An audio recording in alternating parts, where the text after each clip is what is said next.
구름, 국어사전에서 구름의 뜻은 이렇게 정의합니다. 공기 중을 떠다니는 물방울. 하지만 천문학자들에게 구름은 조금 더 넓은 의미로 쓰이는 것 같습니다. 꼭 지구의 하늘에 떠 있을 필요도 없고 꼭 물방울일 필요도 없죠. 그저 넓은 공간에 크고 작은 입자들이 펑퍼짐하게 퍼져 있다면 우린 모두 구름이라고 부릅니다. 심지어 물방울만큼 입자가 작을 필요도 없죠. 수백, 수천 킬로미터에 달하는 거대한 소천체들, 얼음 덩어리들이 떠 있어도 천문학자들에겐 똑같이 구름입니다. 대표적으로 태양계 외곽을 에워싸고 있을 거라 알려진 오르트 구름이 있습니다. 오르트 구름은 아직 여행을 출발하지 않은 혜성들이 모여있는 그들의 발원지, 고향으로 여겨집니다. 여전히 우린 오르트 구름의 실제 모습을 사진으로 보진 못했습니다. 그럼에도 천문학자들은 오르트 구름이 분명 있을 거라고는 생각하고 있죠. 보통 구글에서 오르트 구름을 검색하면 나오는 이미지는 비슷비슷합니다. 태양을 중심으로 넓게 하얀 점들이 둥글게 퍼져 찍혀있는 모습이죠.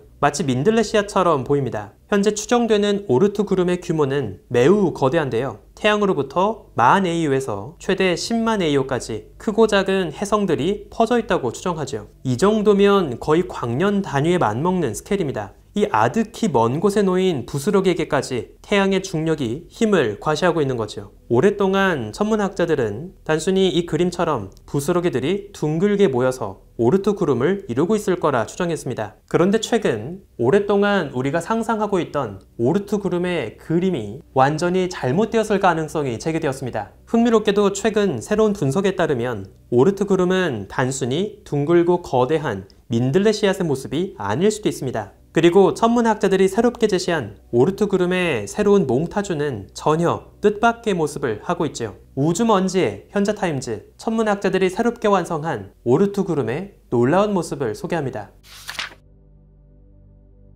사실 오르트 구름이란 이름이 워낙 잘 알려져 있긴 하지만 그 첫 번째 예측은 사실 다른 사람에게서 시작되었습니다. 에스토니아 출신의 에른스트 웨픽은 1930년대 아주 가끔씩 태양계 안쪽으로 날아오는 장주기 혜성들의 기원이 태양계 외곽 어딘가 있을 거라고 추정했지요. 그는 태양계 끄트머리에 일종의 혜성의 저장고에 해당하는 구조가 태양계 최외곽까지 펼쳐져 있을 거라고 기대했습니다. 그리고 태양 중력이 지속적으로 소천체들의 궤도에 조금씩 섭동을 일으키면서 그중 일부가 원래 고향을 벗어나 아주 길게 찌그러진 타원 궤도를 그리며 날아오는 것이라 생각했죠. 사실상 우리가 지금 상상하는 오르트 구름의 원형을 가장 먼저 상상했던 셈입니다. 특히 혜성에 대해선 풀리지 않은 미스터리가 있었습니다. 혜성은 꽤 빈번하게 관측됩니다. 하지만 동시에 혜성은 너무 연약한 존재처럼 보였죠. 대부분의 혜성들은 태양에 조금만 가까이 다가와도 금방 전체가 승화되고 파괴되었습니다. 대부분의 혜성들, 특히 극단적으로 찌그러진 타원을 그리며 날아오는 혜성들 대부분은 태양과의 첫 번째 조우가 곧 마지막 조우인 것처럼 보였죠. 이렇게 매번 날아오는 혜성들마다 족족 파괴되고 있는 것이라면 대체 어떻게 쉬지 않고 매년 다양한 방향에서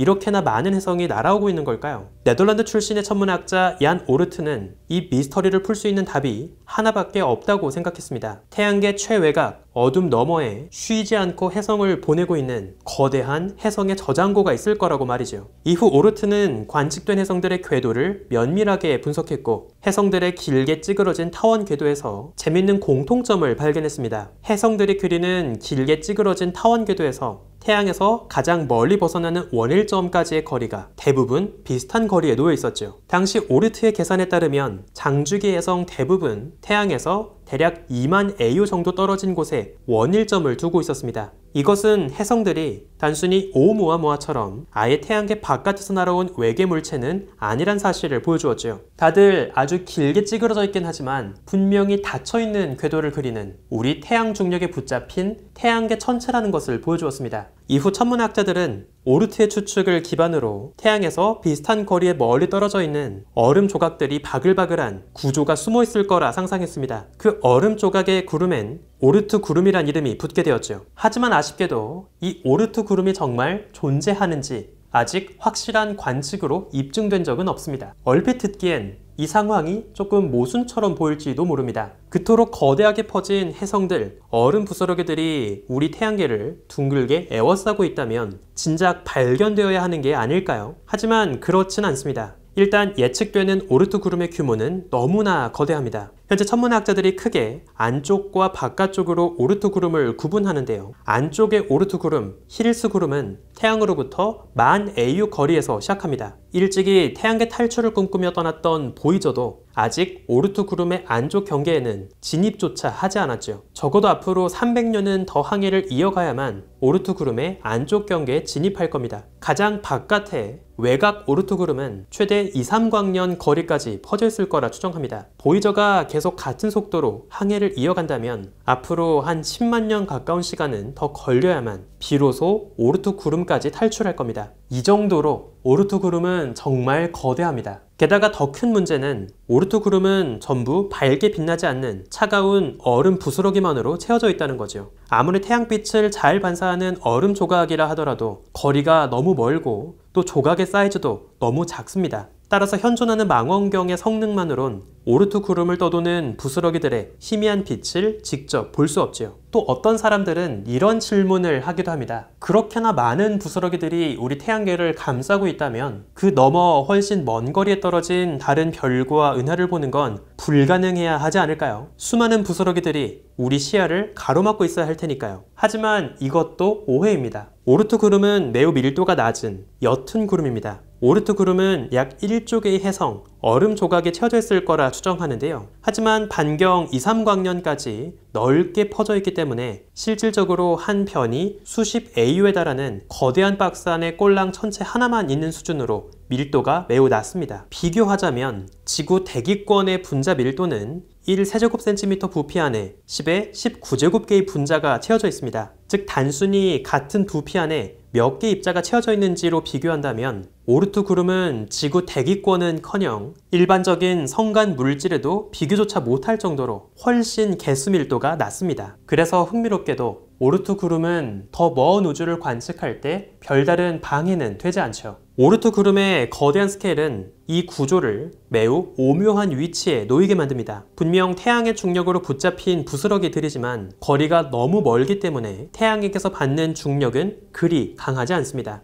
만약 주변의 엇비슷한 중력으로 자신을 끌어당기는 또 다른 천체가 등장한다면 이들은 태양계를 떠나 다른 별에 달라붙을 수 있습니다. 실제로 천문학자들은 태양계를 멀찍이 스쳐 지나간 다른 천체들로 인해서 오르트 구름에 거대한 섭동이 벌어졌고 그때마다 지구를 비롯한 태양계 안쪽 행성에 대규모 융단 폭격이 가해졌을 거라 추정합니다. 심지어 공룡 멸종의 진짜 원인을 이런 오르트 구름의 요동에서 찾기도 하죠. 대표적으로 약 7만 년 전 오르트 구름 곁에 다가오면서 한 차례 오르트 구름을 뒤집어 놨을 거라 추정하는 숄츠의 별에 관한 이야기가 있습니다. 그런데 이러한 중력적 섭동은 단순히 인접한 별 차원에서만 벌어지는 게 아닙니다. 이번 연구에서 천문학자들은 우리가 그동안 태양계를 품고 있는 우리 은하의 중력 포텐셜을 간과했을 거라는 문제를 제기했습니다. 우리 은하도 매우 강력한 중력을 행사합니다. 당연히 그 안에 갇혀있는 태양계, 오르트 구름 역시 주변의 수많은 별로 채워진 우리 은하수에게 중력적인 영향을 받을 수 있죠. 특히 태양계 자체가 거대한 은하 안에 갇혀있기 때문에 사방에서 오르트 구름을 끌어당기는 듯한 일종의 조성력을 받게 됩니다. 그러는 중에 태양계는 오르트 구름을 이끌고 천천히 회전하죠. 이번 연구는 슈퍼컴퓨터를 활용해서 이런 은하 규모의 조성력이 지속적으로 작용할 때 오르트 구름이 어떻게 바뀌어야 할지를 시뮬레이션 했습니다. 그 결과 오르트 구름은 단순한 구형의 구름이 아니라 마치 우리 은하처럼 뚜렷한 S자 모양의 나선팔을 그렸습니다. 더 흥미로운 차이는 오르트 구름의 안쪽 경계에서 드러났는데요. 기존의 그림에선 오르트 구름의 외곽은 민들레시아처럼 둥글게 퍼진 반면 태양계 안쪽으로 가면 갈수록 마치 둥근 도넛과 같은 모습으로 바뀔 거라 추정했습니다. 안쪽의 오르트 구름은 마치 하나의 거대한 버전의 카이퍼 벨트처럼 고리 모양을 유지하고 외곽에 비해서 주변 섭동으로부터 영향을 덜 받는 안정된 구조일 거라 추정했죠. 하지만 이번 시뮬레이션에 따르면 오르트 구름은 안팎 모두 뚜렷한 나선팔 모양을 그립니다. 게다가 태양계가 탄생하고 얼마 되지도 않은 약 42억 년 전부터 일찍이 약 42억 년 전부터 오르트 구름은 나선팔 모양으로 존재했다는 사실이 밝혀졌죠. 게다가 이렇게 만들어진 S자 모양의 오르트 구름은